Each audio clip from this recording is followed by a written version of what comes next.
case you had any doubt that our country was also occupied by the Israeli regime, let's talk about Adam Bohler, who was the hostage envoy in the Trump administration that was engaging in direct negotiations with Hamas. A lot of Zionists and even right-wingers freaked out about this. I didn't complain about it because I don't think it's a bad thing. I can't fucking stand when people are like, you don't negotiate with terrorists. Like, it's so fucking 2003. Actually, you need to negotiate with your enemies. No, you have conversations with your friends. You negotiate with your enemies. I criticized this same shit when they did it during the first Trump administration and criticized him for talking to Kim Jong-un. Like, no, you do need to talk to your enemies, actually. And last time I checked, it was Hamas that had the hostages, so those are the people that you need to be negotiating with.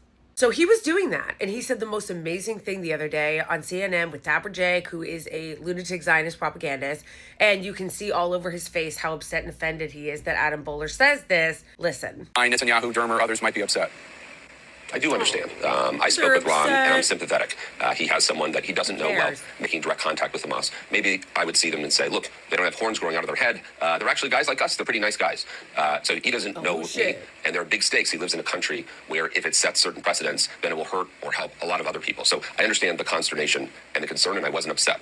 At the same time, we're the United States. We're not an agent of Israel. We have specific interests at play. A couple of things. I like how first he's like, do you understand why Netanyahu is upset? Who gives a fuck?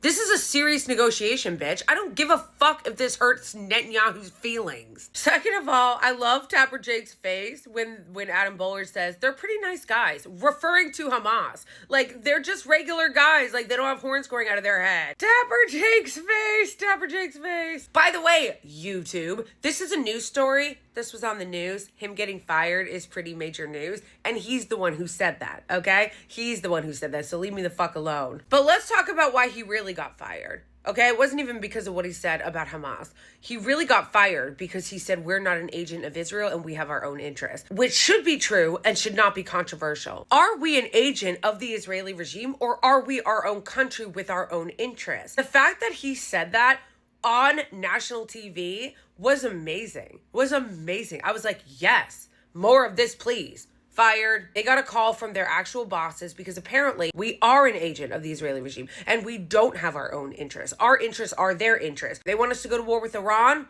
Now they're trying to manufacture consent with war with Iran. They want us to overthrow Gaddafi in Libya. We'll overthrow Gaddafi in Libya. They want us to start a war with Iraq. We'll start a war with Iraq. So apparently we don't have our own interests. And nothing quite says, yeah, we actually don't have our own interests and we are an agent of the Israeli regime.